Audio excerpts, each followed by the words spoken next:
நமச்சிவாயம். ஜெய் வராகி. உலகம் முழுவதும் வாழக்கூடிய நெக்ஸ்ட் ஜென் நேயர்கள் அனைவருக்கும் உங்கள் தாம்பரம் வாராகி ஈசனேசன். மே மாதம், இந்த மே மாதம் எல்லாருக்கும் எப்படி இருக்க போது 12 ராசி அன்பர்களுக்கும் மே மாதம் என்ன சொல்லுது?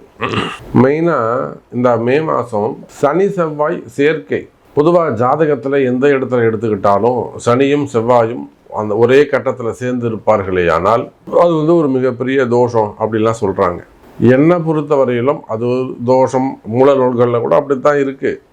ஆனால் அதை தாண்டி எப்பெல்லாம் இந்த சனி செவ்வாய் சேர்க்கை இருக்கோ அப்பெல்லாம் ஜெயிக்கக்கூடிய ஜாதகம். நான் நிறைய ஜாதகங்களை நான் உதாரணமாக சொல்லுவேன். யாருடைய ஜாதகத்தில் எல்லாம் சனி செவ்வாய் சேர்க்கை இருக்கோ கஷ்டப்படுவாங்க, நான் இல்லைன்னு சொல்லலை. ஆனால் அதை தாண்டி ஒரு கட்டத்துக்கு மேலே வின் பண்ணக்கூடிய ஜெயிக்கக்கூடிய ஜாதகமாக அது மாறிவிடும். ஒரு யோகமான ஜாதகமாக அது மாறிடும். ஃபைட்டிங்.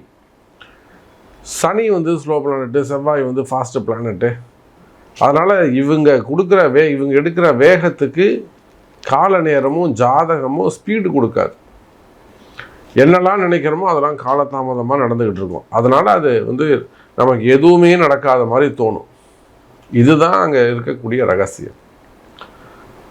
ஆனால் பாருங்க அன்பர்களே, இந்த சனி செவ்வாய் சேர்க்கை குருவுடைய வீட்டில் நடந்து இந்த மே மாதம் 26ஆம் தேதி முதல் குரு பயிற்சி நடந்து குருவும் சனியும் சந்திச்சுக்கிறாங்க. செவ்வாய் வெளியில் வராரு. அப்போ இந்த மே மாதம் வான்மண்டலத்திலே ஆகாயத்தில் ஒரு அதிசயம் நிகழ்கிறது. அது இந்த மே மாதம் நடக்குது. மெயினாக நமக்கு குரு பெயர்ச்சி. 12 ராசி அன்பர்களுக்கும் இந்த குருவால் என்னெல்லாம் மாற்றம் வரப்போகுது, என்னெல்லாம் மாற்றம் நிகழப்போகுது. அதோட கூட சூரியன் உச்சமாகி முதல் 15 நாள் உச்சம் பெற்றிருக்க போகிறார். அப்புறம் வைகாசி பிறந்த உடனே ரிஷபத்தில் உட்கார போகிறாரு.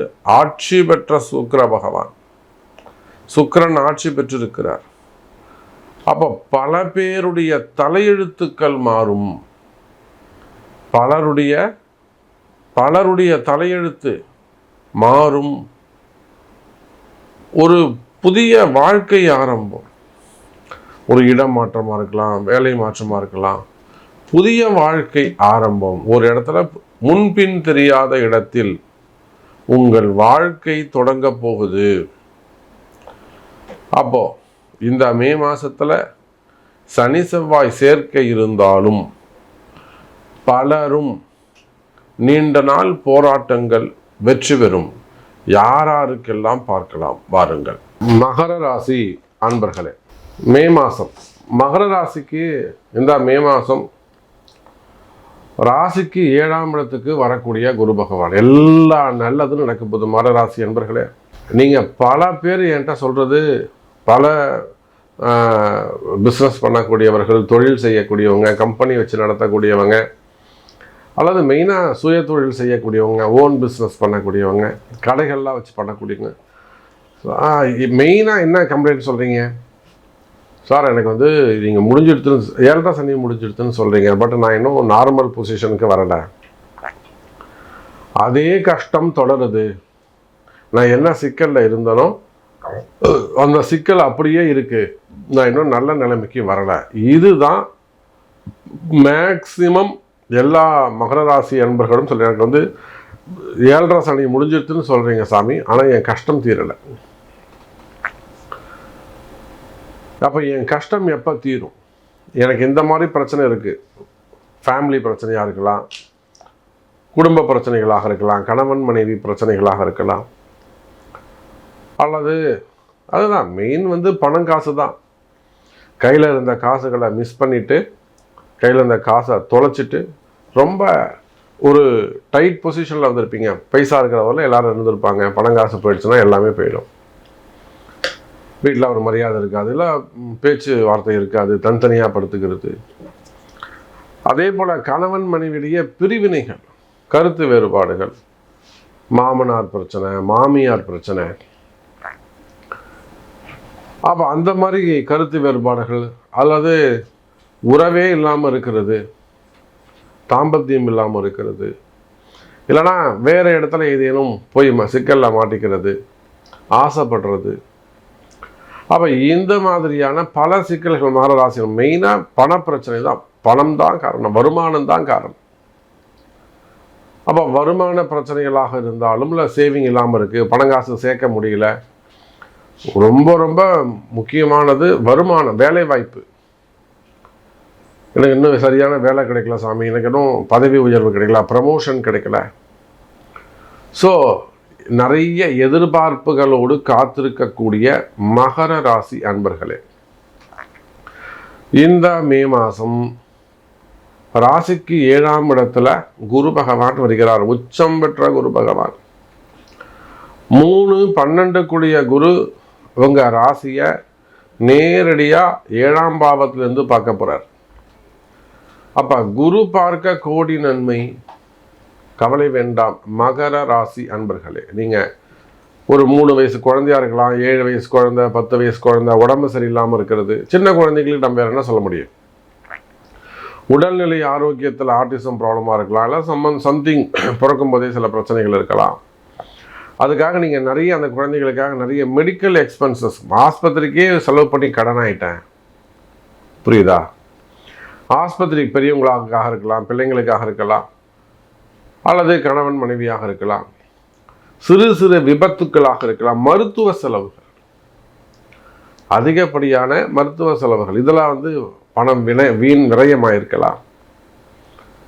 உடல்நிலை ஆரோக்கியம் அதிகரிக்கும், உடல்நிலை சரியாகும், திரும்பவும் பழைய நிலைமைக்கு நான் வருவேனா, எழுந்து வருவேனானே சொல்ல முடியாது சாமி, நான் அப்படி இருந்தேன்.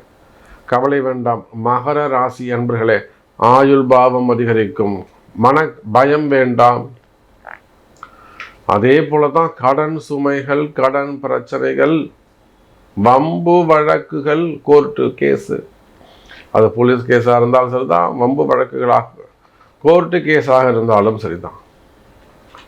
அப்போ மகர ராசி அன்பர்களே, நன்மை அதிகரிக்க போகுது. உங்கள் எல்லா பிரச்சனைக்கும் குரு பார்ப்பாரேயானால் உங்கள் கஷ்டங்கள் எல்லாம் காணாமல் போக போகுது. எந்த மாதிரியான கஷ்டம், அதை தான் சொன்னேன் நான். சின்ன குழந்தையிலேருந்து பெரியவங்க வரையிலும் நீங்கள் எந்த ஸ்டேஜில் இருந்தாலும், குடும்பஸ்தலாக இருக்கலாம், குடும்ப பெண்களாக இருக்கலாம், அல்லது கணவனாக இருக்கலாம், தகப்பனாக இருக்கலாம், பிள்ளைங்களாக இருக்கலாம், பொறுப்புடைய பிள்ளைகளாக இருக்கலாம், அல்லது காதலர்களாக இருக்கலாம், நண்பர்களாக இருக்கலாம், பிரிவுகள் இருக்குமே. ஆனால் அதே போல கடன் சுமைகள், கடன் பிரச்சனைகள் இருக்குமே. ஆனால் இவை எல்லாம் விலகி குருவுடைய பார்வையினால் உங்கள் கஷ்டம் விலக போது. குருவால் அதிக நன்மை. இந்த மே மாசத்திலிருந்து ஒரு நல்ல நேரம் ஆரம்பம்.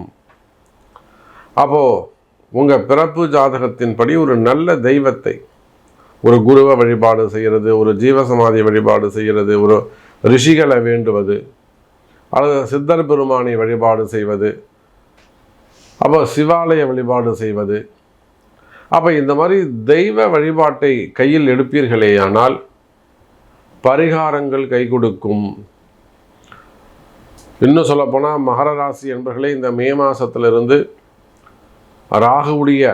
ராகுவால் ஏற்பட்ட பல பிரச்சனைகள், வீண்பழியமானங்கள், ராகு சும்மா இருந்திருக்க மாட்டார். தேவையில்லாத பிரச்சனைகள்லாம், நான் சும்மா இருந்த சாமி, எப்படி தான் நான் போனேனே தெரியல, இந்த பிரச்சனை இழுத்து கொண்டு போய் என்னை விட்டுட்டாரு. இதெல்லாம் ராகுவால் வந்த பிரச்சனை. இந்த மாதிரி நிறைய விஷயங்கள் சொல்ல முடியும் உங்கள் ஜாதகத்தில். அப்போது உங்கள் கஷ்டங்கள் எனக்கு தெரியும், கவலை வேண்டாம் மகர ராசி என்பர்களே, நன்மை நடக்கும்.